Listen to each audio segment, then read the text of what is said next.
Hello, welcome to Discussing Tabletop. It is, of course, episode 53 of November 4th, 2017. I hope everybody's having a great Saturday weekend, and a great day.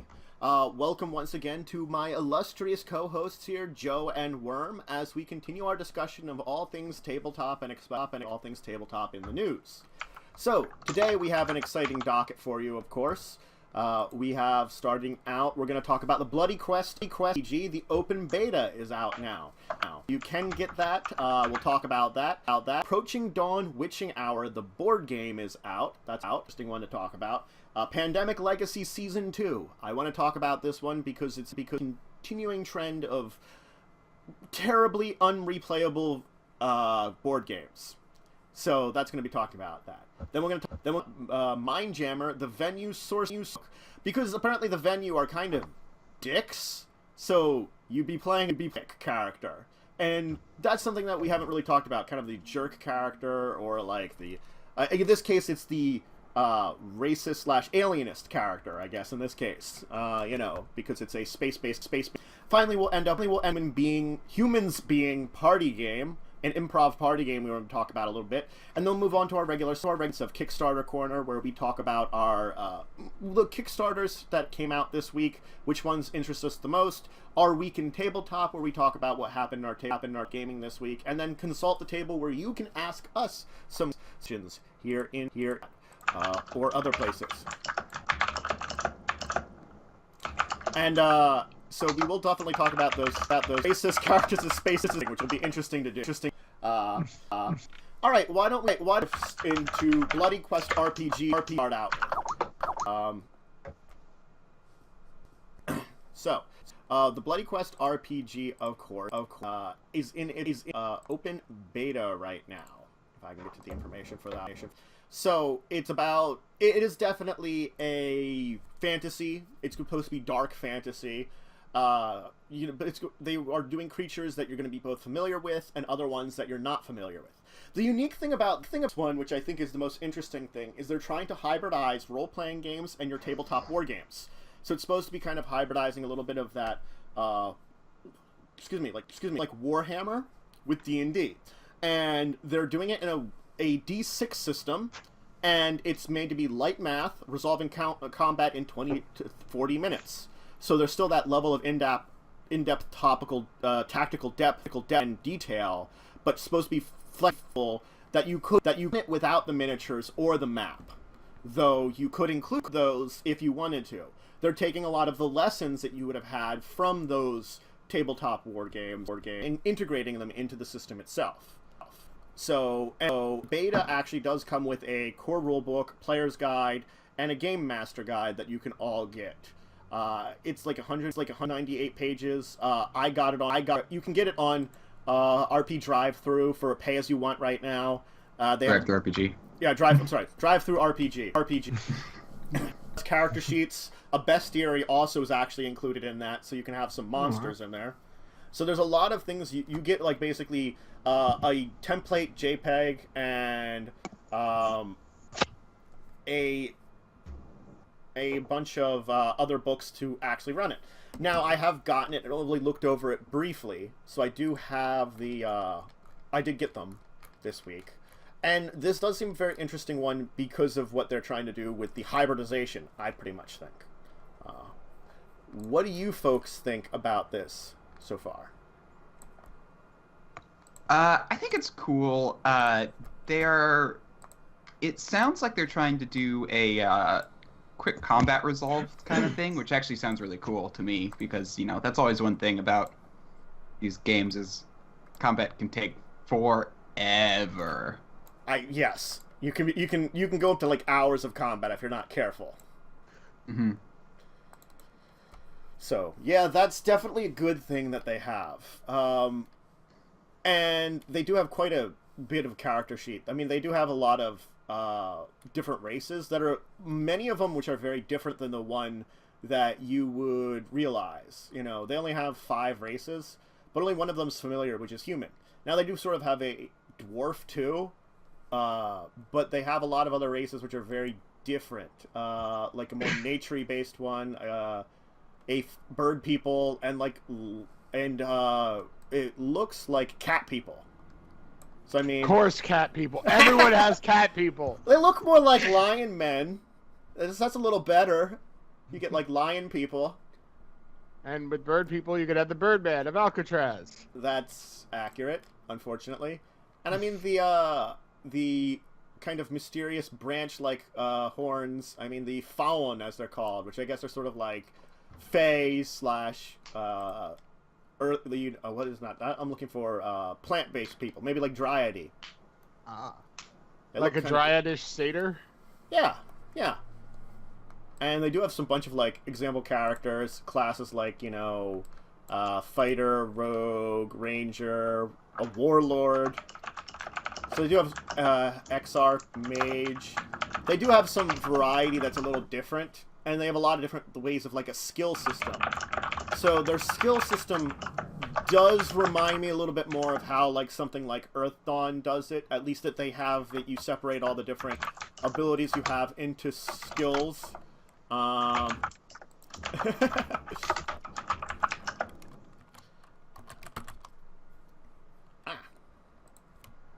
Okay. Sorry. It's not working. Failure. Horrible failure on my end. Horrible failure. Failure. They're a bunch of equipment. Alert. But rather than just go through all the information on the English. Sorry. Player's Handbook. It's an interesting system as it looks now, is what I have to say. That it does seem to take a lot of lessons from other RPGs, but maybe also coming up. It's something that looks like it's taking a lot of influence from other places, but it's hard to say where the influence is and where they're picking up themselves, of course. And dark fantasy is always cool. The fact that they're doing races that look about similar to ones we know, but they are their own versions of them. So yes, we have our humans. We have our unique version of dwarfs. But then you have like their own version of a cat people, their own version of a bird people, and then something else that's completely different there with the kind of plant-ish fae person, which is an interesting race, definitely to play. So I think they've made some interesting choices in what they wanted to. But I want my gnome. Maybe they'll add in a gnome before the final thing. You never know.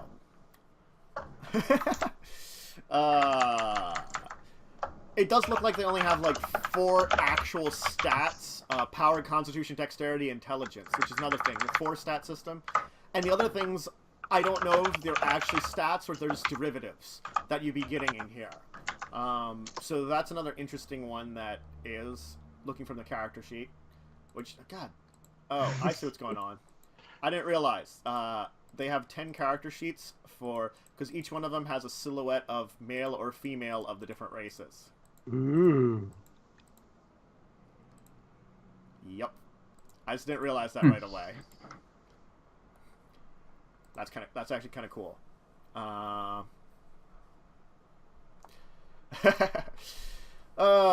So I kind of like the look of it. I think it'd be an interesting one to test out, and it is an open beta. That's the thing about this now. So they've put it out for an open beta for you to test out, and it's a pay-as-you-want open beta too. So you could give them $10, which is their suggested price, but you could give them anything of what you feel is appropriate too. You could technically get it for $0 if you really wanted to, but you want to support people usually in these things. So I mean. Giving them a little bit might not be a bad idea anyway. Show off what you got getting and have them feel good about it. I think we have 5 races and stuff, as I said, and then do have that bestiary, which I haven't taken a look at the bestiary yet, but I think I might want to try it out. It's like on my list of ones that may be cool to try out that we've had, and that's definitely a interesting system so far from what I've heard. Though I guess you couldn't use the board and miniatures online as easily unless you specifically set things up in, like, I guess Roll20 or something. Right. Just because of the nature of the system at that. It's a little bit more I'm watching. Math light. Math light, yes, and you don't necessarily need the board. There we go. God, I'm losing English today. It's just something about today and English have gone out the window. It's like, here's English. You ever actually have English? Usually I have at least partial of English, but now it's just like I think you more have English. Probably. What do you guys have to say about this before I lose my mind? Too late. Yeah. Oh, God. I haven't actually looked too much into it just because I didn't download the thing yet. I probably will soon, but I just being me want to give at least some sort of money, but I need to check my bank first. That's kind of how I ended up with it too. You know, it's sort of like I can give you a little bit. I can't get that 10, but I can give you a little bit, guys, for your work here. Yeah. The goal for me would probably be to be 5, but I have not downloaded it either, so I've only gone by the synopsis. Yep. I mean, the synopsis gives a lot of information. Oh, yeah. And again, like just looking through it exactly. It's a D6 system. Yeah, D6 systems aren't terrible. We've seen it in something like Shadowrun is a strictly D6 system, and it works fine. Though that one has a much more complexity. But it's a D6 system that mimics things a lot like the way that D10 systems work. And we all know that World of Darkness' D10 system is way too easy. It's sort of like, you have these 2 numbers, roll those dice. Did you get numbers on those dice? You're good. Is there math here? You have to add these 2 dots. Oh, they're in dot form. That makes it easy. No numbers to add? I just have to count dots? Ooh. Not to bust White Wolf's system. I do love a good White Wolf game, but they are the most incredibly simplistic when it comes to the actual like dice system, technically. So, it's even okay. So I have, when it comes to White Wolf, I have dice, White Wolf specific dice, which have red on the success numbers, so you don't even have to like look at the. God. I have them. I have to find them. I only know where like one is. I have a D10. That's a classic one from Vampire that has a rose as the one. Yep, I have the rose. I have a D10 that has a rose on it too. And it actually says 10 as the 10 instead of 0. Yeah. Yeah. Okay. So thanks, Ollie. D6 makes sense because they are using systems like Warhammer as an influence, and that's a D6 system. Yeah. Which makes sense since they're doing the miniature part of it. Yeah. So, okay. So they are taking, like, rules from... Because Warhammer is the most popular of all the miniature games pretty much right now. I can't think of any others that are bigger than that. And so if you're taking a lot of influence for that in the way that you do combat, then yeah, that makes a lot of sense. Cool. Thank you again, Ollie.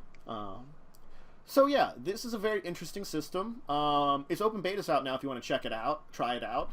I don't know what their plans are for after the beta. If they're going to have a full release, if they're going to have a Kickstarter or something.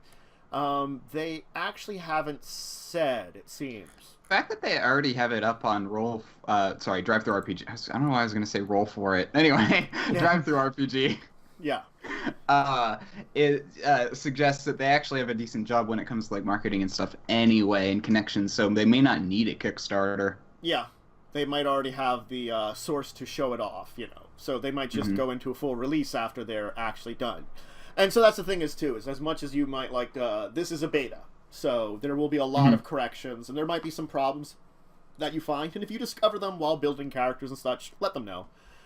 They can always work on it. Okay, cool. So Bloody Quest open beta is out now for the RPG if you want to test it out. As we said, it's up on Drive Through RPG, and you can try it out if you want. If you do like games like if you do like RPGs and you love something like Warhammer, this might be for you. Especially because you can use it with miniatures and boards, you know? That might be why it makes it might find that sweet spot that I think 4th edition of D&D just was trying to go to when it came to like sort of miniatures combat. Yeah. So, all right, why don't we though move on? I do want to talk about Approaching Dawn: The Witching Hour. So, This is very, I think, Joe, you would kind of be interested in this one because it feels a little bit like, it's got that sort of, like, Wiccan-y feel, you know, that kind of, like, interesting black and white magic, feel. Yeah, it definitely does look interesting. So it's all about mixing black and white magic. Basically, there's dark powers that master the black magic, kind of demonic forces coming for you and your coven, because I guess you're working together as a coven. And these demons are manifesting as personal demons is the problem. So it's everybody's got the demons manifesting as their own personal ones, attempting to steal their magic power and soul. And then you have to mix black and white magic, because you'll need the black magic to defeat the enemies. But it sort of brings you closer to that darkness and being consumed by it. So it's sort of like you almost need that, but then you have your white magic to heal others and help them out in your coven. Actually, from what I read, it said that black magic hurts everyone, whereas white magic only heals you. Well, it does. I think I saw something like that. Well, I did see this one here that says it heals you and can be used to help out fellow coven members. Okay. It particularly heals you, but it can be used to help out others. Yeah, so it's kind of, but still, it's probably like it heals you, but then does other effects, I would assume. Mm-hmm. Based on the card, because it is a card thing, right? Yeah, it does look to be like a sort of card/board game. And it's all about, you know, the monsters you have to worry about and the own corruption within you. Because as you gain more corruption, if a single witch earns 20 or more, the entire coven fails. Everyone loses. And you have to survive till dawn. So there is this kind of time-based system going on. A number of the coven characters, and there are scenes they're sort of breaking it apart in. Kind of to be a little bit like a TV show, they're saying, for an interesting thing there. Or they could be considered missions if you're talking about sort of more things like that. To kind of tell a complex story arc. And you can play them in any order of your choice. Because the story arc is supposed to sort of go over multiple, I guess, adventures that you can play through a couple of times to build a story. And new levels of challenge to each scene. Right. Yeah. So that's kind of interesting that they're doing it, that it builds in for a level of replayability, and then you can, of course, you know, play through your TV show or your entire, like, storyline of how it's been going through a bunch of games, and then if you wanted to, you could always restart it with a sort of different one set in a similar setting, and that would work, you know? So I see, like, yes, there's, like, a couple levels of replayability, other than just the single adventure. You can build, like, more story to it.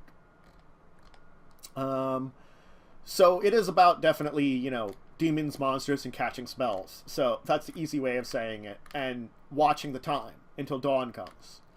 And it's $60 and out now. What do you guys think about this one? It looks really cool. It looks like an interesting co-op game. I like the idea that as much as you are co-op, you are sort of trying to defeat these things, and you have to watch not only yourself but others, because it's how much they're, like, banking on, you know, using these dark powers. Because what you do affects others. Yeah. So you might have to worry about, like, oh, is that person over there using too much dark power and totally going to screw us all over? Is that person there? Yeah. There's almost this element of, like, well, I could do this, but you're kind of getting close, so I can't do it until, you know, we get you settled and stuff. Right. Yeah. It's like, oh no, if I do this, I might kill everyone. Yes. So it's like you have to be very conscious of everyone, and there's quite a bit of teamwork that seems like it's involved. And you do have to watch out for yourself a little bit too, because you have to manage the fact that, yes, you know, you might be getting corruption through black magic. That black magic might be what you need at that point in time. So it's like, when is it worth it? When is it not worth it for survival? So there's some definitely really cool elements to here that I think are very cool.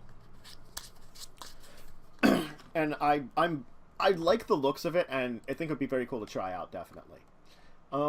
Anything else you guys want to talk about it? As I said, it's $60, and it is a co-op board game, so...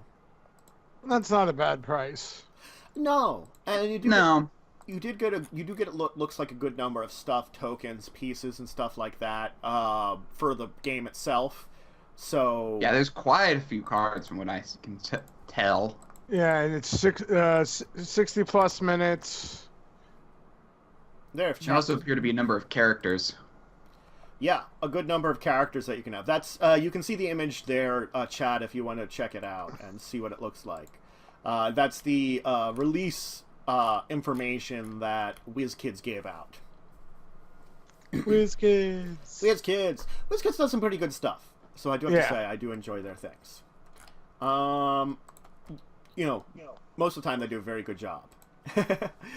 So, but definitely, I gotta look. Approaching Dawn Witching Hour. That's the only thing I have to complain about it. The name is way too big. It takes me a minute to think of it every time.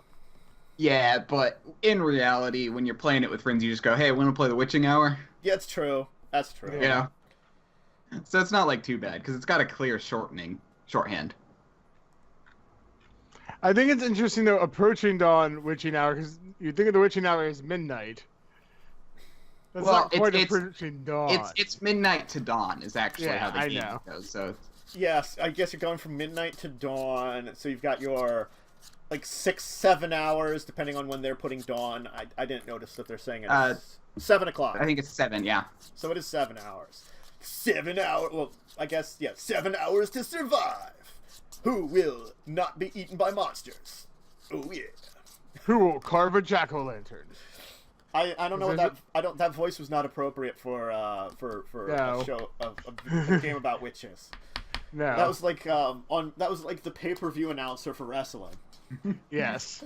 The Witching Hour now on pay-per-view. Will There's either that till dawn. Find out next time. I don't know. Oh god, yes, because you can do it like a TV show. So it's like find out next time if they'll survive again.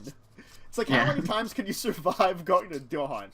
How many dark rituals are we doing, or whatever that's causing this problem? As many dark rituals as we like, sir. I guess since they say there's different elements that you can sort of add into special modifiers and levels that add to challenge, that's basically what it is. You know. Well, in theory, I have survived to over 8,000 dawns as Yes. No, you only think you have. You've actually been reincarnated about 80 times. Yes. But I guess, if you're playing the scenes broken out into missions, it's supposed to be completing a story arc over the course of a year? So, I mean... That's a long dawn. I don't think you're playing 365 days. I assume that they just, are saying, here's a pile of scenarios you can play through with various modifiers. If you play through them all, you've effectively told the story, or the TV show. No. It's a very, very long dawn that takes 365 days. How many Time has more been frozen. How many more games of this do we have to play?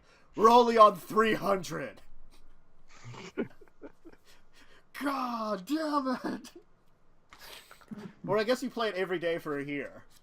Yes. Yeah. It's that time of night again. Let's pick up the Witching Hour. So approaching dawn, Witching Hour is out now. You play it from the Witching Hour to dawn. Oh god. Every day. You'd play it 5 or 6 times, I'm sure, at least. I don't think it's that long of a game. It's up to 90 minutes. Yeah. Okay, then that's why it's 5 or 6 times in the course of an evening. How many games have we played now for how many days straight? I don't know. Do you get something if you complete a year of playing it from midnight to dawn? You get cursed. Oh. To have to play it for eternity. Yeah. You get the curse to be played more. Wow. You trigger this event to happen to you for the rest of your life every Witching Hour. Oh god, no! We have to play it more! You trigger the curse of Bill Murray. It is now Groundhog's Day from midnight to 7 a.m. Oh god, and each night you have to relive the same game of Witching Hour! We played this. It's that card next. It's that card next. I know all the cards. I know how to win. Just let this be over. Never. Anyway, all right.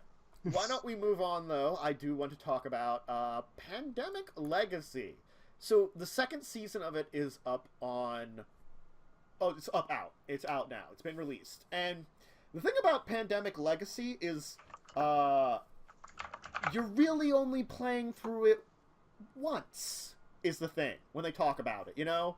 And so, yes, you have a Season 2 where you could play through it again once. So it is a continuing storyline, and it's made for you and 3 of your friends to enter a world devastated by plague. So it's just like Pandemic. And you go through these number of months, which has twists, turns, obstacles, new challenges, and you progress by the story by meeting certain meetings, and you have 8 sealed packages, 6 top secret dossiers filled with additional components, and each new one you get expands the game, but you're sort of using them up, you know? I have not heard from anyone that they have said Pandemic Legacy is replayable to a great degree. That's the only thing I have to really say about it. So the one thing I've noticed, which may make it slightly replayable, is it says the previous game affects this game. Which is kind of like, if you play both in a row, you can probably get slightly better variation. True, but again, it's like, I think it's a little like Time Stories is. Yeah, because Time Stories you could play again to try to get better, do better in your time and get a better reward for the next game. But it's also like there's a lot of things for like Time Stories that we would have to wait a long period of time before thinking about replaying it again, because we'd like, now we beat Time Stories finally, but I do remember certain components again. It's about it again, but like the password that when we played it Chad deciphered, I don't remember that, so we would need that password thing theoretically again with all the ciphers, because I don't remember the code. What it's supposed to be. You still need all the papers though, I think, to do it anyway. But that's the thing is, and this one's $80 for a possible not really replayable game. I mean, it's different than Time Stories. As Time Stories is like you play through it once, and this one is like you get a session of gameplay for a month, which is supposed to be a month in game, and you're supposed to do the entire year in the game. Okay. So there is a level of like you can play it a bunch of times. It will take you a while to play through it at least, but it does have a lot less. Yes, it doesn't have that same level. Again, it's sort of like, because you are playing through it a long period of time, I feel like a lot of that information that you were learning keeps in your mind a little better. Time Stories, we had like one long session of it where we did sort of we enter into the game a couple of times and learn some things. And, you know, yes, I can probably point out a few things in that first parts of the mission that I would automatically remember, you know? Yeah. And that's maybe we don't need to talk to that person. Yeah. Don't bother giving the plunger to that guy. Yeah. Yeah, those are things. He's going to dance with it. He's just going to dance with it and take up all your time. There's little things like that I think, you know, make it harder, that we'd have to wait a longer period of time to do Time Stories again. You know, granted, it's only been like, what, a month or so? And yeah, about that. We're still remembering stuff. Think about this, where you spent an entire, like, how many, at least 12 games going over the same bits of information. Right. That means it's even longer you're going to have to wait to not remember things. What can I play this? Once every 5 years? Right. And even then, it might still once you start playing, memory still can get triggered. But, yeah, this is going to happen. Which, some of the fun of it is reacting successfully to some of these problems. And if you remember the problem, then, yeah, I could be like, oh, I can predict what's going to happen and react in a way that's more favorable. Right. So, I mean, it's not necessarily... Does it say about how long it plays? I will have to 60 minutes. 60? 60. So, I mean, that does sound like you would get 12 60 session, games, I guess. Oh, there's 12 sections. Well, it's supposed to go month by month, Right, and each month is about 60 minutes.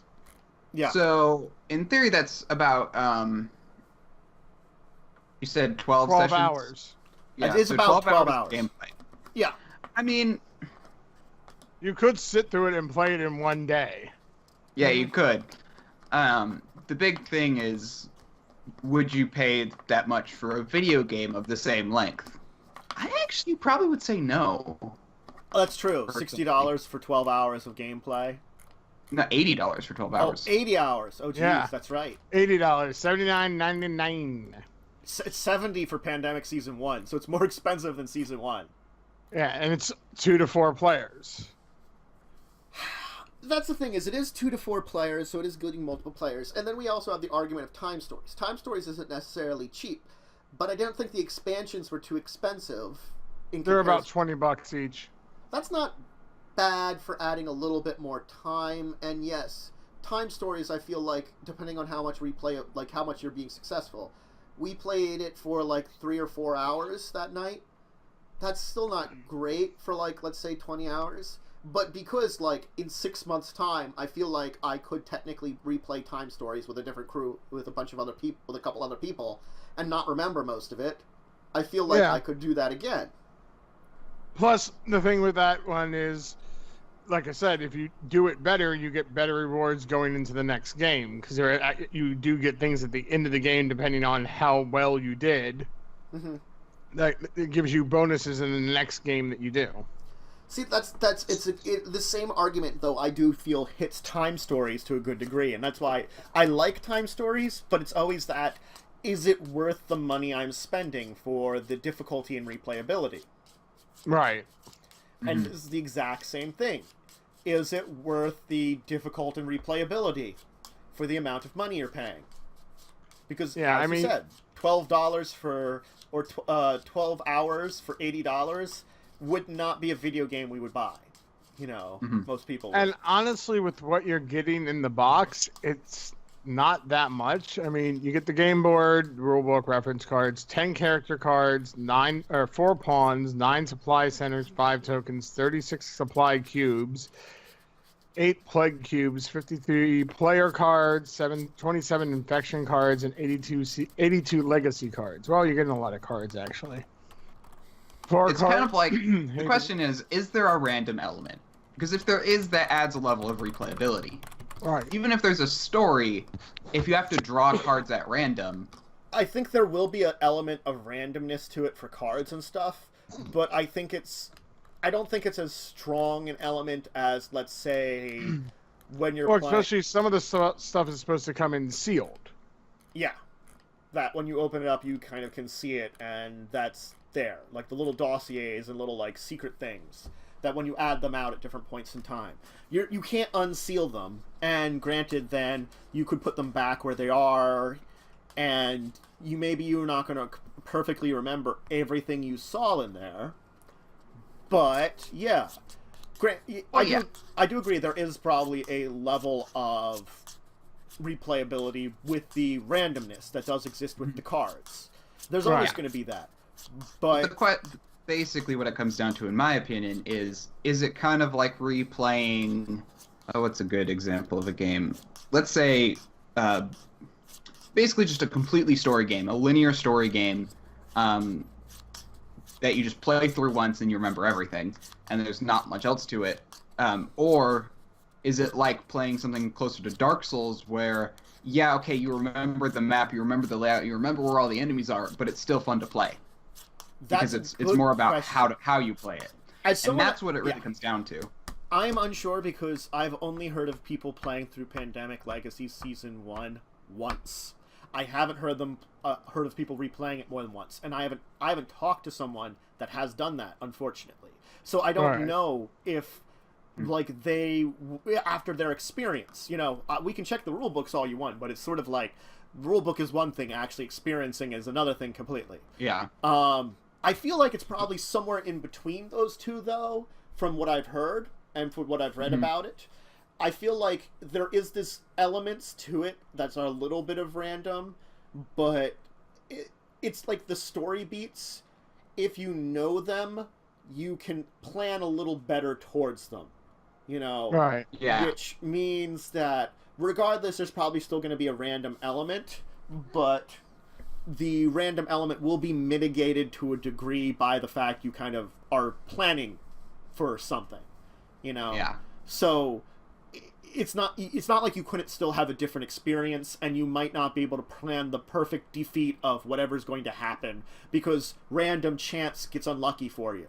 It could happen, but you could still get into a situation where you're like, well, I still planned enough to like get through this pretty decently, in pretty decent shape. Maybe not the best, but a lot better than I did the first time I played through.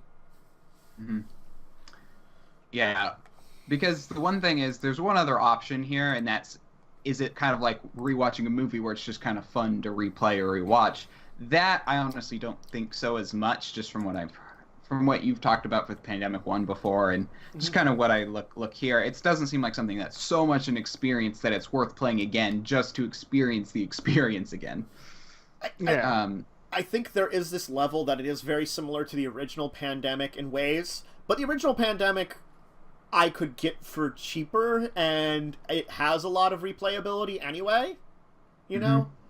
So the legacy, I think that part of it is adding in the storyline. That's the big difference between this and your average Pandemic game, which you could just get instead, Yeah. And experiencing the story more than once might not be, great. Now, granted, if you don't own Pandemic, maybe that's a good way of getting something. And just checking the rule book, I'll kind of page through it a little bit here because they have it on their site. It's like, I'm just trying to see if I might put a slightly more interesting, slightly positive spin on what otherwise doesn't actually sound that great. Yeah, I mean, the player cards are a lot the same. The infection cards are a lot the same. You do have civilians, the dossiers. It has big similarities to the original game. Is one of those things, except you have new objectives and stuff, which some are mandatory. There's panic that can occur in various cities.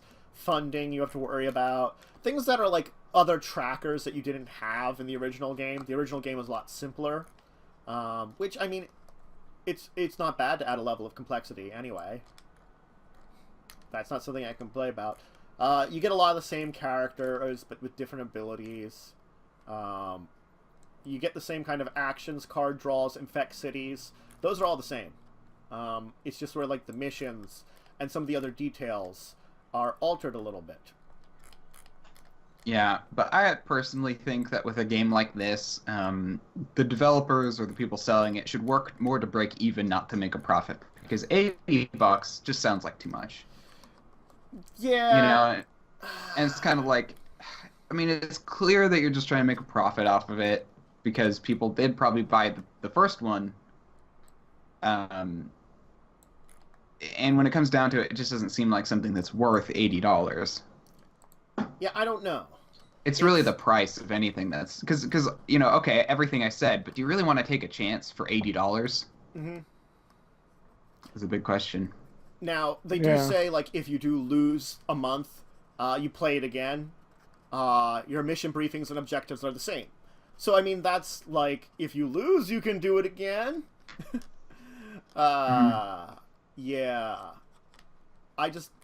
What happens after you finish all the months? You know? That's a big thing to question is, what happens once you've, won all those? You move on to Season 2? I guess so. So, alright, but that's Pandemic Legacy. I mean, if you like the Pandemic games, it's a very cool game to get. It really is. But you have to know that it's $80, so it's not necessarily the cheapest, and it doesn't necessarily have the greatest replayability with knowing all those missions and stuff. You know, if I know next month's mission and I'm doing good on this month's mission, I can plan ahead for that, definitely. You know, it's every session, every time you play the game, works off the last one because they are months. So, why don't we move on, though, because we can talk about, you know, the financial viability of games a lot. Pricing is always an interesting thing to discuss. Yes. But I do want to talk about Morpheus? No, it's Modiphius's. Modiphius, I never say it correctly. I never do. Modiphius's new release for the Mindjammer RPG, Children of Orion, the Venu Sourcebook. So they're humans. The Venu are humans. That's the big thing you're going to have to talk about them. And they're effectively a bad guy. You know? They live under a harsh emperor. They are all about humans first. And this gives players and GMs a chance to play these characters in space. Maybe either as rebels that are trying to overthrow a government, or maybe even characters who end up stuck in the oppressive government and still want to do something there. So, I mean, you don't necessarily have to live up to the fact that they're in a very xenophobic, human supremacist, you know, group of humans with a god emperor that, like, kind of leads them. And, you know, if you want to live up to that, or be rebels, or just be like, well, I'm here, you know. It's an interesting, you know, fact. It's sort of like, I feel like a good comparison would be if you're playing a Star Wars game, playing someone that, like, I'm the stormtrooper, you know? Doing something like that, you know? You're kind of the enemy, but yet not, kind of, in a way, you know? It's one of those weird things, you know? You're the bad guy, but you're just working for them. Working for the man. Maybe I'm Stormtrooper. God, Stormtrooper, don't talk about Stormtrooper. Who we didn't know if it was just was a man, a woman, or two midgets in a power armor. We didn't know. They were in power armor. You couldn't see them. Maybe it was all three. It could have been a man and a woman that are both midgets, that two of them are in one set of power armor using it. Yes. God, this is a weird off-topic thing. You're welcome. Thanks. Anyway, so yes. The Venu are like an interstellar bad guy in Venu, you know, because if you're not human, they're probably going to shoot first and ask questions later, traditionally. But making a character in their kind of Venu does seem interesting. You know, it has ways of making characters in it. It does talk about their own powers, their histories, star maps for worlds they have. So it's all about this great information about being in the Venu or dealing with them. And, you know, giving the characters options to be, you know, maybe you're stuck in a situation where you're working with other people and you're that, you know, you're from a xenophobic society that would hate all these aliens, but you gotta work with them. Bastards. You know? Might be an interesting... Bloody aliens. Yeah. Humanity first. Mm. God, I feel terrible saying that. Anyway. The thing I find pause interesting... for 10 seconds. I gotta get a pack of smokes. Okay, you go ahead. Okay. Sure. The thing I find interesting about it is it's in the... it uses the fate rule system. Yes, it uses the fate rule system. Which I know... Which is a little bit... I was gonna say I know a little bit about. Only little. I've played Fate before, so... Yeah. I know about it. But just having played it before, I'm kind of... It seems like there's not much to add in terms of mechanics. This is like, oh, how to play a character, but it's like... Well, I mean... All it is probably suggestions for what type of, like, story elements to get, you know, or to pick, or what are they called? Attributes, or, no. I'm blanking on the word. Well, they say it includes genotypes, occupations, and cultures that are appropriate to the Venu. Plus tech and starships. I think that's the big one. Aspects. That's the word. But I think the big one is the tech and starships that make your character different between a Venu human and a human from somewhere else, for one thing. That's actually one thing I really don't know a lot about when it comes to Fate is how do you really handle equipment? Because, like, I know how they do it base-wise, but I almost wonder if they make adjustments to that, because otherwise it's still kind of like, eh. Yeah, I've only briefly looked over the basic stuff for most of Mindjammer for the core game itself. So, telling you how they've adapted the fate system to Mindjammer, I can't tell you exactly. Also, because again, I am familiar with the fate system more by name than by practice. You know, because generally, so basically, the whole thing about fate is you have these fate points, and you get them by fulfilling or your aspects getting used or fulfilled, whether it's your flaw aspect or your blah blah blah. But the thing is basically to use the bonus of an equipment, you have to burn a fate point. Otherwise, it's just a standard roll. And it's kind of this weird thing where it's like, so you're the proficient in it or you're not. So I'm like, how do they work that in? Because if there's a lot of equipment, well, I never found equipment in Fate to be all that useful because of that. Right. And you're supposed to be burning Fate and getting Fate a lot in a game because that's just how it goes. It's like, oh, okay, you burn Fate, but then but then like your flaw comes and hits you because there's supposed to be more general aspects of your character. There's story elements. So that's always something that I found kind of odd. I assume that they have their own way of doing things that helps that out. Yeah, you know. I would suspect so because otherwise it doesn't make a lot of sense to me. Yeah. Otherwise, it's in my opinion just a setting. Yeah, as I say, it's hyper advanced equipment, weaponry, enhancements, starships, and more. So they have to have their own system for incorporating weapons and stuff into it. That make it unique to its thing while still using those Fate Core rules. So, yeah. Unfortunately, like right now, I could only get the free preview of Mindjammer from DriveThruRPG, which I don't think is a lot. But I'm totally going to get that right now because I don't think I got it before. Yeah. So, I don't know. It seems interesting. It's just, I'm kind of curious how they go about doing these certain things. There is one Oh gosh, I almost... I've had this, like, kink in my neck where if I turn my head wrong, I get this, like, pain, and it's just kind of like, it's been weird and almost triggered, I could tell. Yeah. I don't know what's doing that. Anyway. Probably just tension or something. But anyway, what was I saying? I can agree. I can, like, move my arm in a strange way, like, over on this side, and sometimes I can feel this, like, weird stretching that I'm, like, playing with the muscle in a way that really, like, it likes it, but it's also, like, I hate you for doing this. Oh, yeah, that's actually I actually know about that. That's something else. That's, it comes from actually, doing a lot of, like, computer stuff.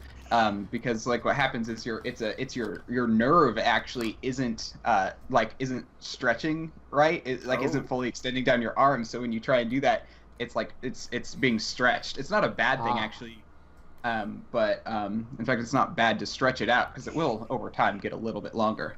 But yeah, sorry. Yes, thank you. Doc, it hurts when I do this. Well, don't do that. Yeah. Exactly. Yeah, you're not supposed to push it, obviously, but stretching it isn't a bad thing. Yes. Anyway, but yeah, so I'm kind of curious, though, because there is an area... What are they called? The stunts, I think? Is it stunts that I'm thinking of? I don't know this system well enough to tell you. Yeah, unfortunately, anyway, that's the thing I have to say, too. Yeah, so there are these things called stunts, which are used to... which basically are like permanent bonuses, and I'm wondering if that's where they built in a lot of their stuff is with stunts, because stunts are like, okay, you get a certain amount as you level up, and like when you complete story arcs, you get a new one and stuff like that. Basically, it's a story-based game, so it's like when you level up when you complete like a story arc or something. Yeah.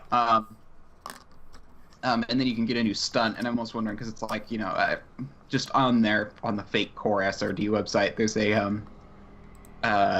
an example is gain a +2 to any attempt to overcome obstacles with rapport when you're at an aristocratic function such as a royal ball. They're like supposed to be kind of slightly specific things that just give you that they're the only way to get real bonuses. I'm at a royal ball. Yeah, How fascinating! How wonderful this royal ball is.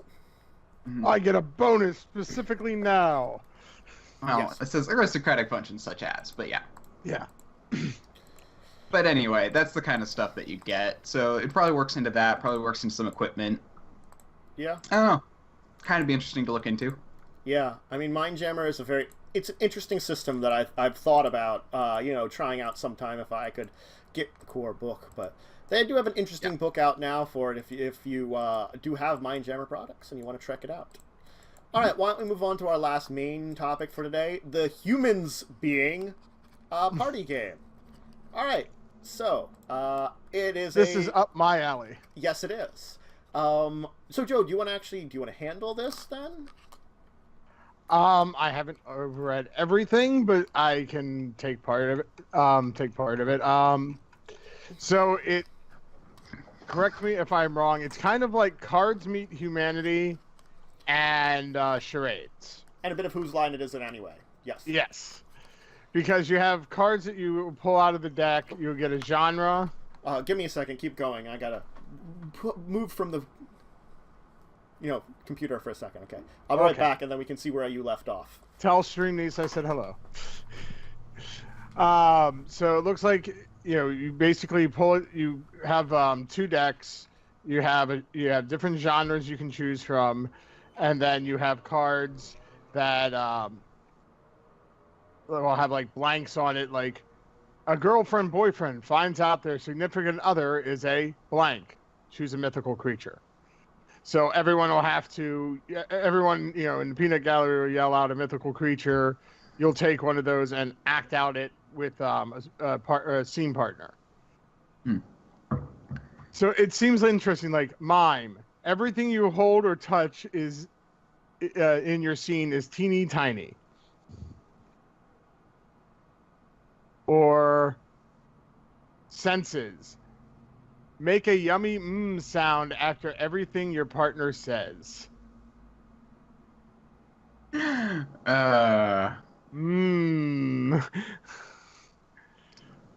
Yeah, so I mean, it definitely will be it definitely will vary amongst the people you play with. If you have people who are more Cards Against Humanity types, it could definitely get very interesting very quickly. Oh gosh. I'd probably go more apples to apples group. Same concept, but slightly more child friendly. Yes, there's another one, physical. At some point in your scene, you have something catch on fire on your body, and you have to try to put it out.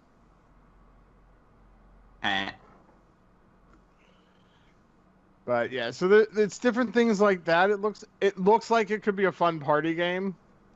Mm. Like we tend to do things like Cards Against Humanity or Super Fight. Or, what the heck is that one that I'm trying to think of? God, it has clay. I can't think of it now. If Matt was here, he could think of it. But, it's definitely when you want to get up and actually have some fun with a large group, I would say. Because I don't think there is... I'm trying to see if there actually is like a suggested amount of players, but I think it could be any amount, really, for something like this. Yeah, I really don't know a lot about it because I didn't get a lot of chance to look it over because I couldn't find it because of a typo in the just in the message of what we were supposed to look up. It was just human being party game, and I'm just like, I was like looking it up, and it just I couldn't find anything. This is a party game for humans only. So that was so I'm not I read a short synopsis, but I don't really know much about it. Yeah, I'm on their old Kickstarter page right now. That would have been smart. I will put it in the link or in the chat. There we go. And bam. So if people want to see what the cards and everything looks like, what their Kickstarter was and everything, you can click on the link I just put in there.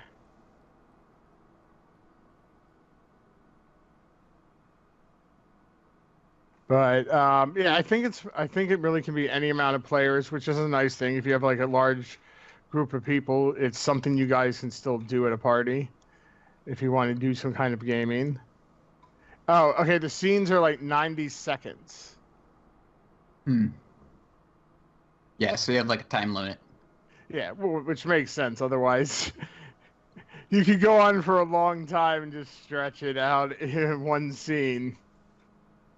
But it's like an improv game, basically. Mm-hmm.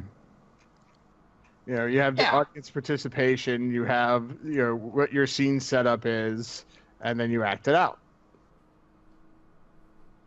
I don't know how you win. I think it's just you play. Well, so it says, like, you know, if whoever guesses it first gets the card, and you have to collect all the card types to win, I think it was. Yep, 8 card challenges. Okay. Yeah, there's 8 card challenges. You mentioned that it's like, as you're improving both sides, the other team gives you words that you have to add in. Yeah. Yeah. So it is a very interesting. So it has a little bit of that, you know, I guess it's like charades or Pictionary feel, but then you have like, yeah, the other team throwing a wrench into it to make it a little more difficult. Yeah, you're cowboys in the town of blank. Okay. Or the one I was saying earlier, a girlfriend or boyfriend finds out their significant other is a blank mythical creature. Yeah, it does seem very interesting as a little party game. Your girlfriend's a manticore. Oh no! Manticore! No! Or an owlbear. She's the prettiest looking owlbear there ever was. Or a Okay, so you have the scene partner and the person doing. So one person's trying to do one charade while the other person also is trying to do something. I get it now. Because there's the line where it's like you're a cowboys in the town of blank. You know, name of a fake town western, and you're trying to get someone to guess that. Yeah. And I think the other person gets the other card type, which says everything you like mine. Everything you hold or touch in your scene is teeny tiny. Oh, okay, got it. Yeah. So it is a lot of that whose line is it anyway, except, you know, in a party game format. That's very interesting, where, like, you know, random stuff happens. Though there's one person trying to, like, guess it sort of thing at this point in time. Or at least one person, because I guess it is definitely a very much larger group of people party game from the sounds of it. How many people you think we need here? Like 6 at least? Probably. I haven't seen an actual number. It is say 2 teams, and from the sounds of it, since you have at least 2 people usually being the acting out, you know, that's 3 that you need in one team at least. Yeah, so I guess at least 6 people, you probably can do more. Yeah, I mean, teams of 4 or 5 probably aren't too bad. Or you could have multiple teams. You could have more than 2 teams. That's true. You could have, like, a lot of teams of 3, or, you know... So you could have very large games definitely going with this, and it would be very good for a big party. So... Oh, scene length is 1 to 2 minutes. Okay, so it's not very... It's a pretty short little scene nonetheless, but still. Yeah. No, there's... we don't get to talk as much about, like, you know, really interesting party games, and this is one that definitely stands out as a little different and taking a little bit of the classic feel, you know, charades, and updating it in a very different way, you know? Well, actually, if you're trying to get up to 8 of the... If you're trying to get the 8 cards, in theory, you could probably play with teams of 4.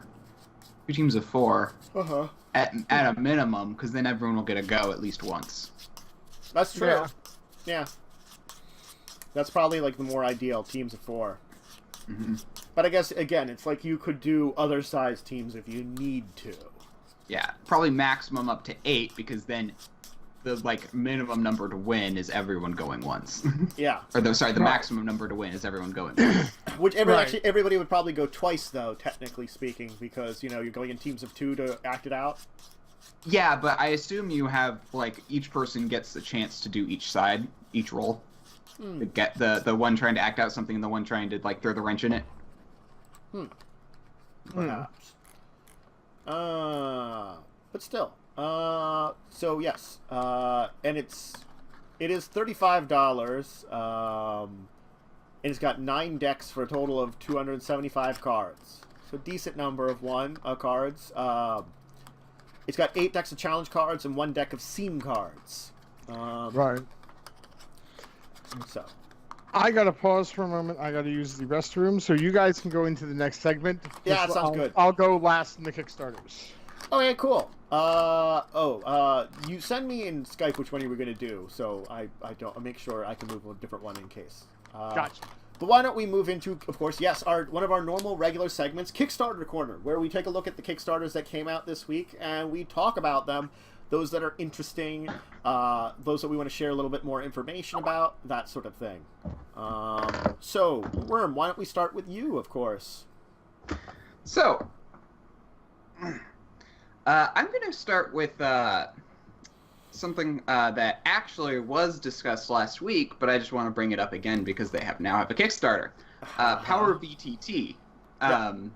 We had the person who made it on as a guest last week, but the Kickstarter is now live, and it's pretty good. I definitely want to throw some love its way because they've already raised like a little bit over a tenth of their goal, but at the same time, it's actually, if you think about it, with only a month with the goal only going a month, 30 days, a tenth is actually, for 4 days, is actually not enough. So, I want to throw some love his way because he's doing a great job. He really listens to the community. He wants to make it super interactive and fully formed in a way that, honestly, none of the other things do quite well enough yet. Everything's missing something, and I have high hopes for him just because of the way he kind of seemed intrigued by everything and willing to implement everything. He wants to make it a full system where you could do everything. Yeah. And that's primarily what I wanted to go into, is just kind of throw some more love his way. Get that out there. Might as well talk about some of the things he actually says and like features that he wants to put in macros and because they're a list. So macros and compendiums. So basically, he wants to make it so you can adjust your gameplay and also have compendiums for kind of like Roll20 does. He wants to have custom programmable character sheets. Again, similar to Roll20. 3D dice skins. With like skins, like 3D dice and skins on those dice, which is really cool, actually. Something that Roll20 doesn't do. They just allow you to pick your color. This is actually kind of neat, where it's like, if you want, you can have a little dragon decal on your die or something. That actually is a really cool idea. Fog of War, audio, video chat, an isometric view. That is something no other program does. That is very interesting, actually, because there are mapping programs which allow you to do isometric, but it's kind of interesting because there are no isometric views, not something that Roll20 or Fantasy Grounds support in terms of like any sort of grid, and I'm like, that's actually really cool to see. And he still needs to implement hex grids, but and he wants to also make it, translations and like internationally translated, mobile optimized, so you can actually do it really well on mobile, unlike Roll20 or Fantasy Grounds, which Roll20 it's like you can assist with mobile, but and then he's got some stretch goals, or does he have stretch goals yet? No, I don't think he has stretch goals yet. Well, if he says if he doubles his goal, he'll bring on a second developer to make it to program faster. So cool. That'd be ideal, because then all these things will come to you faster, and that's what we all want, right? Yes. That's what I want. I want this thing now. Yeah, he's doing a great job, and it's very cool. Definitely. So, definitely take a look at it. We definitely suggest checking it out. I'll once again link it in next week's Discussing Tabletop, because it's definitely one that we recommend checking out. I agree with you that, he's a cool guy. He's doing a lot of great work, and, this Kickstarter is a great way of both getting it out there a little better and maybe helping him to fund the thing he's been working on for some time now. And he's already got, like, on his store all of the top people from Roll20's store. From Russ Hopke to Gabriel Picard. Yep. You know, he's got all those people already on his store anyway, so he's clearly doing something right. If like some of the top sellers on Roll20's site are on his site as well. Mm-hmm. Cool. All right. As usual for my segment, I usually like to do certain little shout-outs to some things. Now, there is one that we'll have in the future to complain about, but we'll leave that one as that on Gathering the Roll, we faced it down there a little bit. A certain one by Steve Jackson Games once again returned, and we'll have some things to say about that when we see that product come out. So, thanks once again, for that, for part of our Kickstarter Korner. Sure.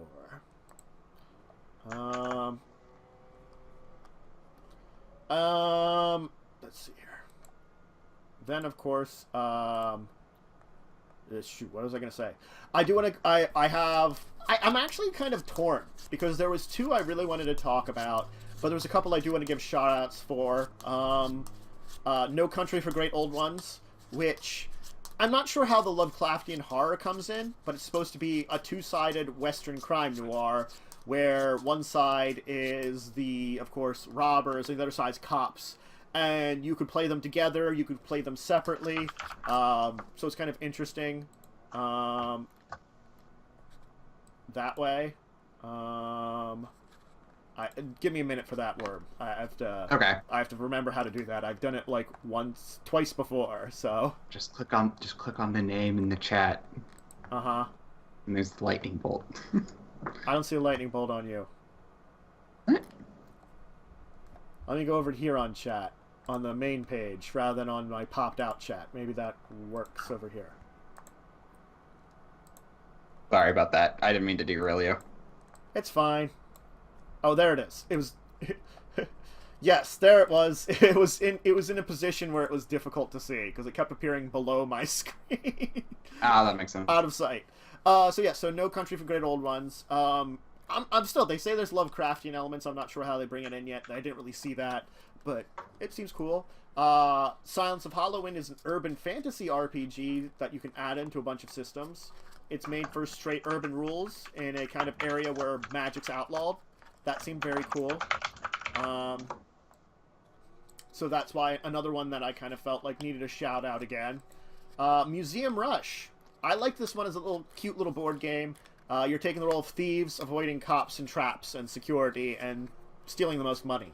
You know, that's kind of a neat one. Each of your thieves have different powers. Kinship is another one I wanted to mention, because I loved playing Crazy Eights as a kid, and this is Crazy Eights with some updated rules and cool art. So that's just because you're crazy. I know.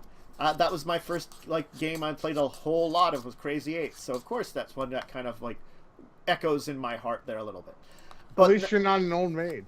Now it comes down to the two that I have to choose between, and I don't know which one I want to I like better. Valhalla, the Viking game, or Bigfoot versus Yeti. It's a tough choice between these two. How about Bigfoot versus Viking then?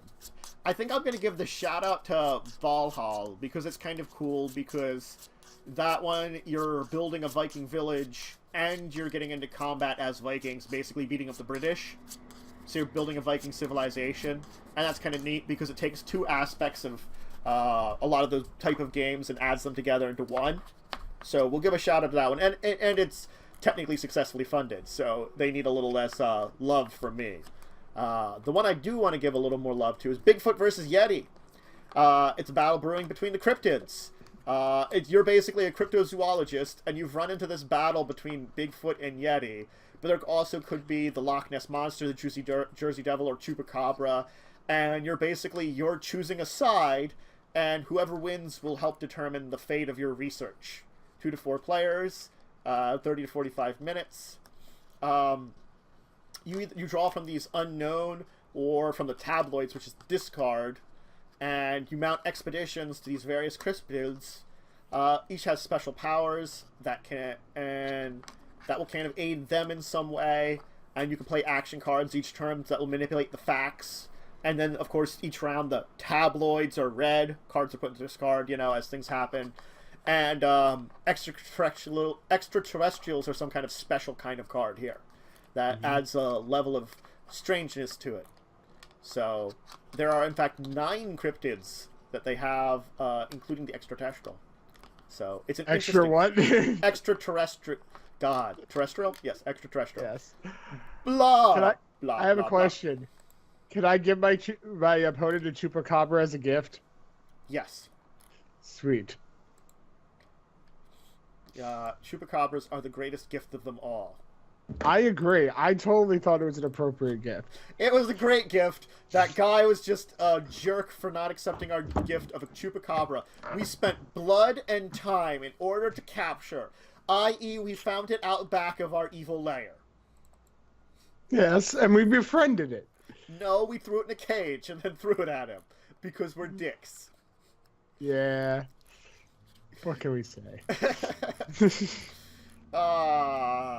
Yeah. Also, you could give aliens your opponent an alien so he gets an anal probe. All right then. Thank you for that one there.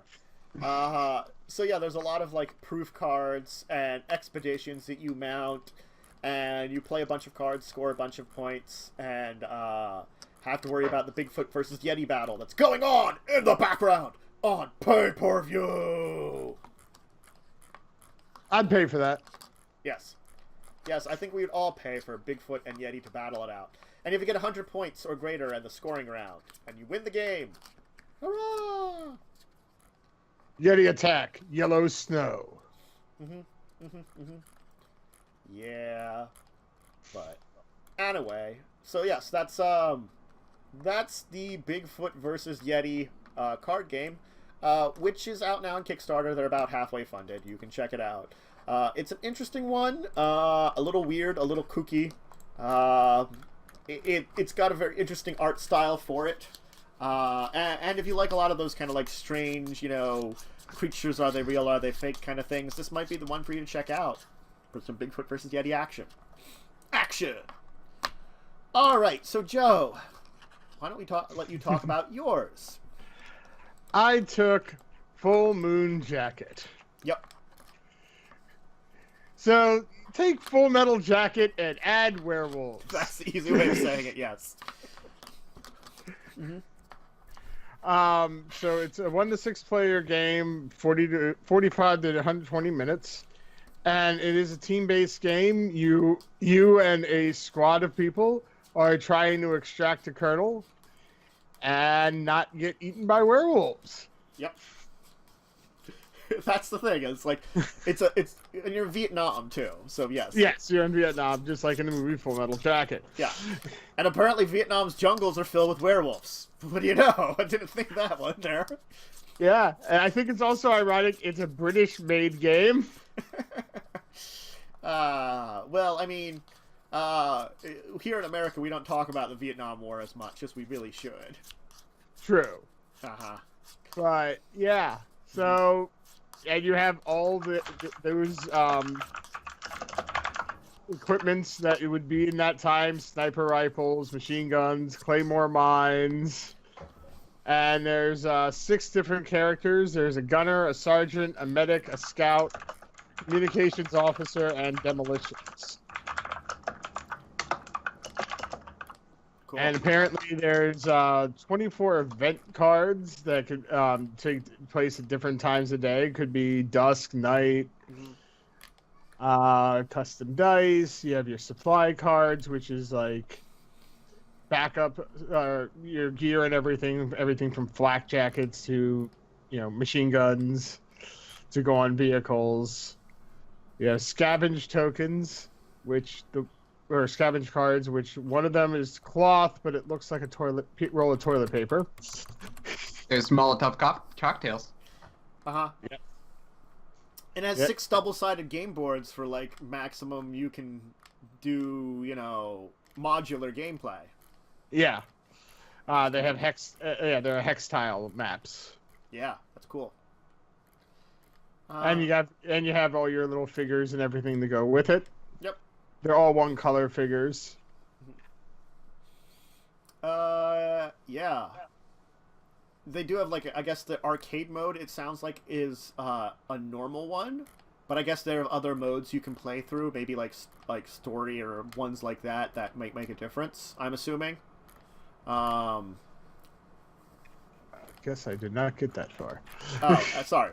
It's fine. Under gameplay, they're like they have a quick overview of their arcade mode. They say so. I'm assuming they have some other kind of mode other than arcade, if that's the one that they're previewing on their Kickstarter. Maybe it might be in the stretch. 3 modes: arcade, survival, and nightmare. There we go. So, Nightmare. That sounds like a goddamn video game now. Nightmare mode. Well, it's like 27 werewolves at once. It's like, well, this is pleasant. Yeah. I guess and they have a vaguely crafting with scrapping survival almost. Yeah. That's kind of interesting. They basically took a lot of a couple of video game elements, threw it onto an interesting setting where no one thought to combine the Vietnam War with werewolves. I'm pretty sure. No. That sounds like something the Sci-Fi Channel would have done for one of their original movies. But I do like the crafting element. That's definitely different. That you don't see that in many games. Yeah. It's probably been done, just probably not done well. This is true. This is very true. It's hard to say. And that's what I'm saying. You don't see them in many games. Mm-hmm. But you can craft everything from a shiv to armor. Or Also, an IED. Planned expansions. That's fun. Yeah. I mean, you get some, they're pretty close to funded, aren't they? Yeah, they're Yes. close. They're $40,084 out of $45,767. So they do I have... just want Also, the reason I know so much is because I was going to do this one if I didn't do the Power VTT. Yes. Indeed. Oh, I love the movie Full Metal Jacket, and to add werewolves, I'm like, that's just cool. Mm-hmm. Very true. And now, it's not bad enough that you're fighting the Vietnamese, but now you're fighting Vietnamese werewolves. Well, we don't know if they're actually Hey, from Vietnam. Yes. This is the werewolves are Vietnamese. Yes. They could be other Americans. They're just werewolves. Okay, fine. They could have been capture that colonel because they're totally like, ha ha ha ha ha. We're gonna do something evil and werewolfy here, and then you're like, no, side, mow you down. In fact, maybe this is based on a true story, and America covered up the true side effects of Agent Orange. Oh wow! God. Agent Orange makes you a werewolf. Explains everything. It all makes sense now. The truth is out there. Yes. Okay, I see why. I'm confused completely. Because I think it's in pounds because it's British. So yeah. That's why I was wondering about their stretch goals, because they're technically in pounds, and I was like, that's a weird number. Oh, it's in pounds.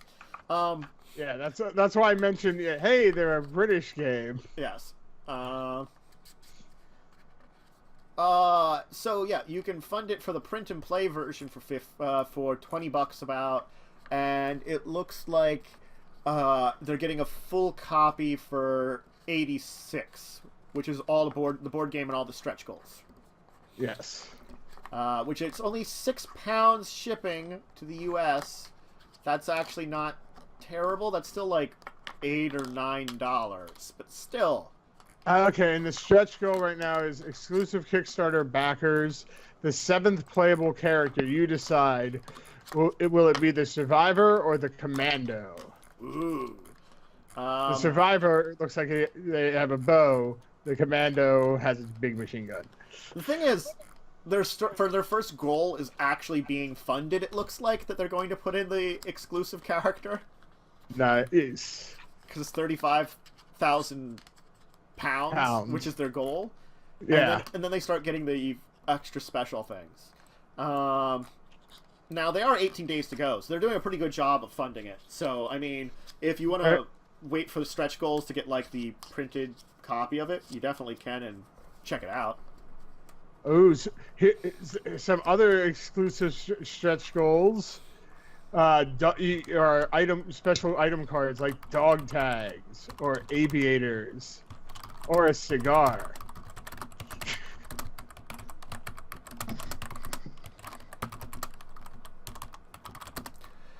So there's some cool things. They've already got their 450 backers. So the next big thing is 500 backers. For the next big reward, it looks like. Yeah, cool. So they're really close to getting everything done that they want. No, they are doing very good at this point in time. Sorry. And it's a cool game. It's a cool concept, you know. It is basically doing Full Metal Jacket with werewolves, and that's the easiest way of describing it. It really is. And because you can play it on your own is a cool, interesting thing too. And it sounds like there's a replayability with all the different modes. And I'm guessing arcane mode, you kind of set up the board randomly, kind of throw things at you randomly and kind of deal with them. So that's kind of cool. Werewolves. Like I said, what really gets me is the crafting mode, the crafting thing they have. That's awesome. Yeah, the crafting mode is definitely the one that's going to be, and getting supply drops and stuff like that might help you out for all the weapons and things too, because like these supplies, like ammo, a new machine gun or something, a flak jacket, different things like that. And, you know, scavenging and crafting things definitely is a really cool concept, too. I'm going to make a grenade trap. Yes, a Molotov cocktail. Using, I think you need chemicals and cloth, and you can make a Molotov cocktail. I can make a shiv. I can make a decoy out of, looks like metal, rope, and wood. Yep. Or a fungi trap. Which is 2 wood and tools. No, I like how like they do have a like you pick up salvage or scavenge, and then you can I guess trade it in for crafted items, which is 6. You mean a punji pit? Sure. Oh, it is a P. It looks like an F. Yeah. I was like, I don't know what a fungi pit is, but okay. And then I'm like, oh yeah, I'm special. Yep, 6 materials and 14 crafted items you can get, so that's pretty cool. Ooh, you can make ammo. Ooh, that might help sometimes. If you run out of ammo while blasting away at werewolves, you might need a replacement. And those supply drops might not be close enough. Yes. All right, why don't we move on, though? That's some cool Kickstarters we've talked about. Why don't we move on to our next segment, of course, which is our This Week in Gaming. I hope everybody's had a great week in gaming. Why don't we start with, of course, Wyrm? Haven't done much. Again, like another dry week for gaming for me. Basically all I had was Mondays, so I mean that was fun. Yep. We managed to save a guy. It was kind of horror themed. We saved a guy. Yep. Saved a couple people actually. I think exactly 2. You saved. No, yeah. wait, no. 1. I thought it was wait. No, there was The guy you brought with you doesn't count. Sure he does. He survived. Yeah, he does.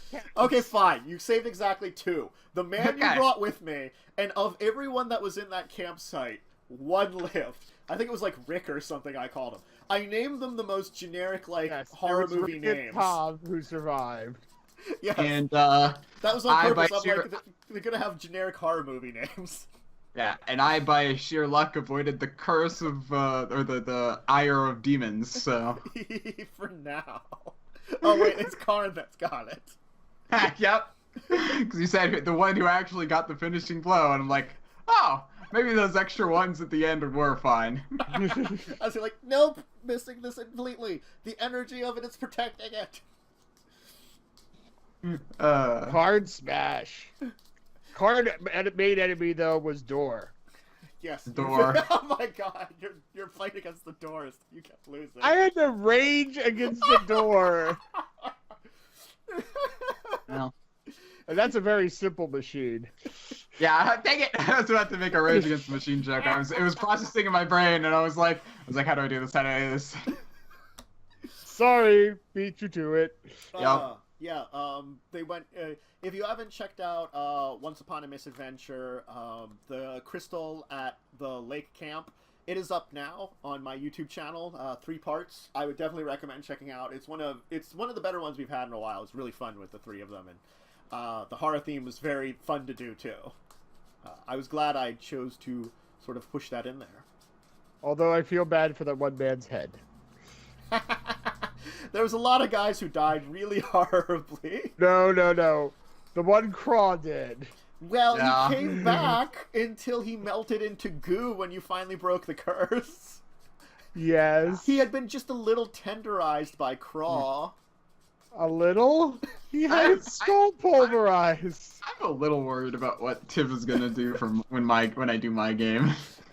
He's kind of going pretty, like, weirdly twisted in this game. He does. If you notice, he kind of likes to make kind of interesting characters. Like he did the thing with the thing in Dalric's game. He made that character for Dalric to play in Eberron. Yeah. It was just a suggestion thing that ended up happening. He plays Craw. What did he? I actually need to go look back and watch. I never watched. Or no, I did watch. What did he? I'm trying to remember his the adventure camp game that he did. Yeah, I didn't have a chance to catch any of the adventure camp, so I don't know what he did. I don't think I watched it all the way through. I should go back and watch the VOD. I'm curious as to what he did there. All I know is that his character died in the end. Yeah, character death. Yep. So I guess Joe, did we do any? I guess you? No. Anything you different? Did we No. talk about our board gaming session? Did we have Oh. one last Saturday? What Yes. the hell did we do last Saturday? I don't even remember. We played one very, very, very long game of Magic. Oh my god, that's right. We like almost decked out. That I thought I was going to come out in the end, but I did not. I should have saved you more than I did. I could have prevented a lot more of the problems, but whatever. Yeah, when I gave you a perfect opportunity. It wasn't perfect. It was a decent opportunity. Okay, a decent opportunity, at least to get rid of the Planeswalker. Yeah, I should have. And you're like, no, I'm just going to weaken it instead. That would have been a better idea. It would have helped in the end. What the heck game did we play after that? Because we played one thing after that. Holy crud. Did we do Bang again? Or did No, we I do did something bring else? Bang. I brought Smash Up, which we didn't do. No, we didn't do Smash Up. I didn't have anything else anyway. No, I We were brought one other three-player in thing the that we Magic did. anyway, Stark. It was a three-player Magic multiplayer, so it ended up all of us were very much turtling. And we were at a Yes. position that if anyone attacked the other full out in order to defeat the other, it probably would have left us open to the third player murdering them. So hence why we were at basically a Russian roulette. Yeah, and I thought I had it at the end because I had some trump cards, but it wasn't enough. I misplayed my Poirier- own hand. Well, also Poirier had 2 insta-kill cards, which let him survive to kill me. Yeah. Yeah, I can't think of what the other game was that I brought. I know I only brought Magic. Dungeon. We played Dungeon! Yes! Where It's you a won. D&D. Yes, it's a D&D dungeon scrounging game. It's D&D-esque. It's the best way to describe it. Where the other two, where me and the other player got screwed over completely, and Joe just went in and basically picked up the scraps and used that to win. Yeah, you have to have so much gold value worth to win, and they got beat up by one monster, ended up dropping all their stuff and getting killed and going back to start, and I was able to teleport in and go, kill monster, mine. Yeah, it was kind of an interesting move to do. Yeah, I was a dick. You can say it. Dick move. Yep. Yeah, I mean- but I also needed double what you guys needed to win. You still assimilated both of the materials that we each had, and that helped a Yes. lot. Oh, that helped immensely.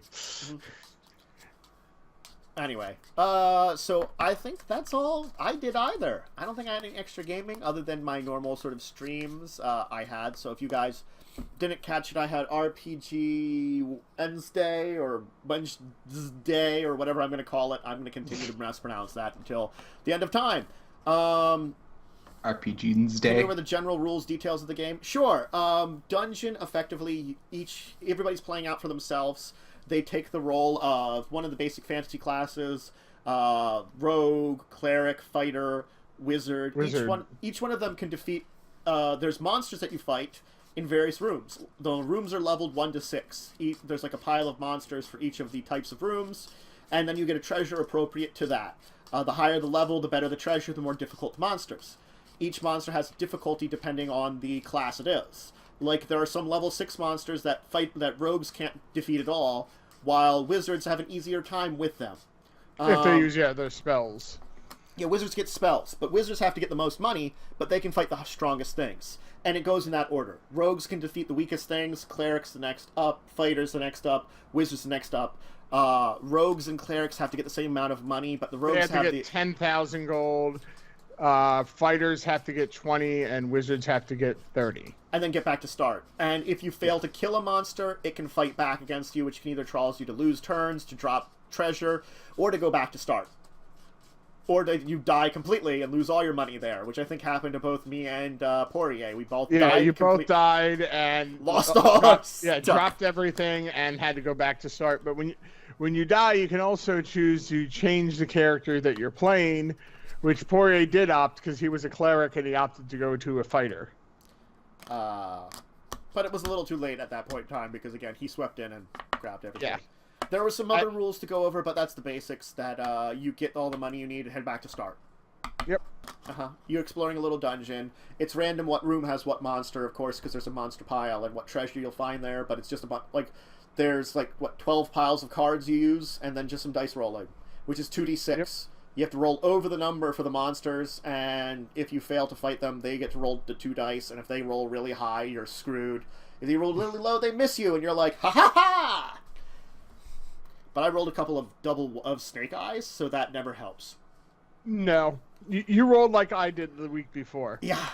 And that was all I think I did extra in gaming other than that. And, I did talk about one of my commander decks yesterday for the Magic the Gathering deck delve, which apparently that was a really busy chat, and everybody was there for that one. I'm happy about that one. Even Scott showed up for a while because I guess he was bored. He was bored, so he showed up and was like, haha, gonna work on you. And hopefully this week, one of my 3 games other than, 3 of my 4 games won't be canceled because the 4th one is Monday. I've been 4 games, and I've been, the last 2 weeks, I've only had 1 a week. Wow. I'm in 4 games, and if it wasn't for the fact I made the time Monday to join on that one, I wouldn't have gamed at all. Yeah, I don't know. We'll have to see how things go this week for gaming. We are also ramping up for, in 2 weeks, is PAX Unplugged. So we will have next week's show, but after that, we're going to have to figure out, we'll probably have a special time or something for discussing tabletop, instead, to do like an unwind of what we found and things like that. So I'll figure that out. So I'll let you guys know what that entire schedule is going to be. Otherwise, I think we're pretty good. There are VODs of all the only show that though we don't have VODs are of us playing Dungeon, because that was at a diner with a bunch of us. Though it might be on Tabletop Simulator, and maybe we'll do that sometime. So you can check out Dungeon. Yeah, I'll have to take a look at that. See if it's up on Tabletop Simulator, and maybe one of these weeks we can get a game of it in. Do more tabletop sim with you guys. I haven't done it besides that once. I don't get many chances because it's grabbing a bunch of people for it, so Yeah, we haven't done it in a while either. So, gotta get more tabletop sim in with more games. But anyway, okay, I think we are good for today. Ask the table. Anybody have any questions in chat? Please ask us now. For those of you that aren't in chat, if you are watching the VOD, you can leave it in the description. You can email it to me at discussingtabletop@yahoo.com. You can tweet it to the 2 other folks. They will definitely listen to it. I have to make sure I'm pointing the right directions on the actual screen here. Yes, either of us. Yeah, either of them. Yeah, if you have someone that makes 3D models for everything in the game. Yeah. So, any questions about tabletop gaming in general, anything like that, please leave it right now in chat, and we'll answer to the best of our abilities. Because that's what we do. Because we're awesome that way. If not, I guess we can move on to people giving your ending spiel. So, looks like no great questions this week, which is fine. Eventually we'll get some questions from someone. No great questions. Sounds like there were questions. Fine. No questions this week. But... No questions this week. Okay. Sorry, I just... It's fine. It's fine. Anyway, okay. So, why don't we go to, of course, Wyrm. Give support for yourself and such. Yes. So, I am Diamond Wyrm. Twitch.tv/DiamondWyrm. That's Wyrm with a Y. And if you want to go over there, the best thing you could do for me right now is just to follow me. I'm at 40 followers, and I need to get to 50 to reach affiliate, so I'm getting pretty close. And so, yeah, that'd be the best thing for me. Otherwise, you can, if you want to just find out what I'm doing or when I'm streaming, you could, and you don't want to follow me for some reason, you could just check out my Twitter at DiamondWyrm.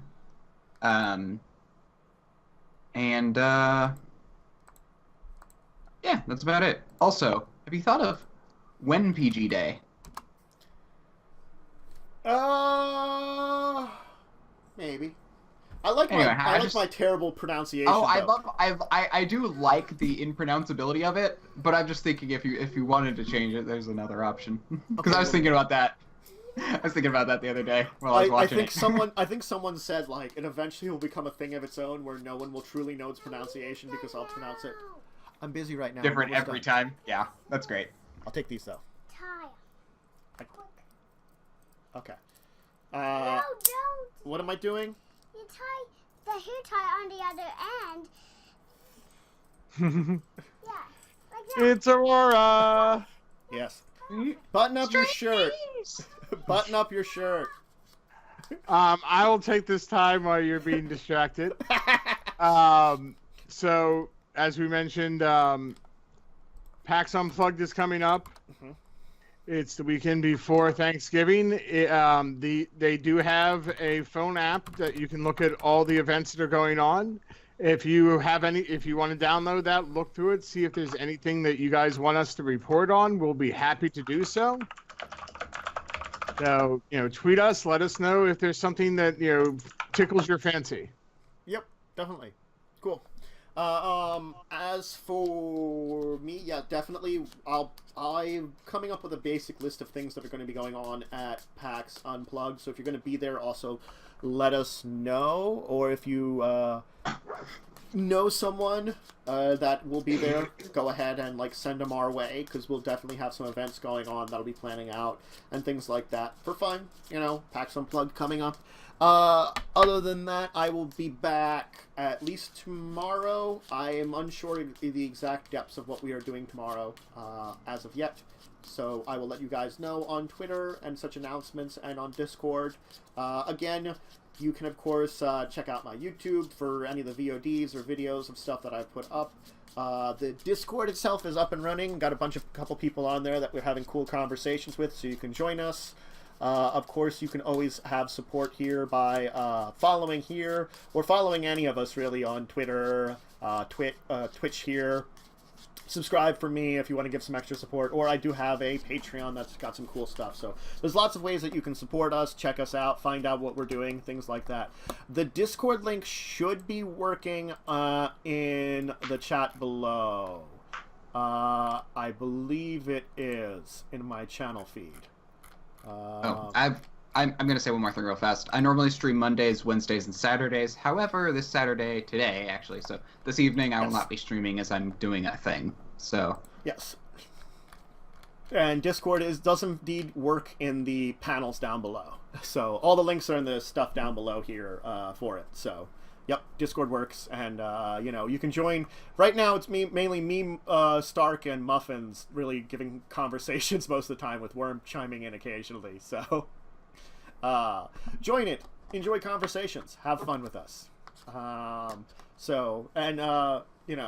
Anyway, all right. So we're gonna head off. I hope you had. I'm gonna say one last thing. Okay. They do have an interesting skinned version of Dungeon. It looks very original D&D style. I think Dungeon is an older game. I think that's the original. Well, that's the one they have. I know, I saw it. I think the one that we saw is a newer version of it. Yeah, the one I have. Yeah. Yeah, and the original one was by TSR, too. Yeah. So Wizards updated it and put out a new version of it. But maybe we'll play the original version of the game, because it looks a lot the same, except, classic feel. It looks like it's got a lot of the same rules. We'll have to check it out. Yeah. I haven't been able to find a updated version of that for, the new version. So, all right, though, well, we're going to head off. Well, I hope, again, everybody has a great rest of a Sunday, a great rest of the day. I hope that you will join us again next week at very least, and you'll check out the rest of our stuff that we'll be doing over the course of the week and the very fun that we're going to be having. You'll at least probably see the three of us on Monday for some adventures then, theoretically. So, Aye, Captain. All right, everyone. Have a great weekend. Have a great day. And we'll see you all next week. Bye. Bye.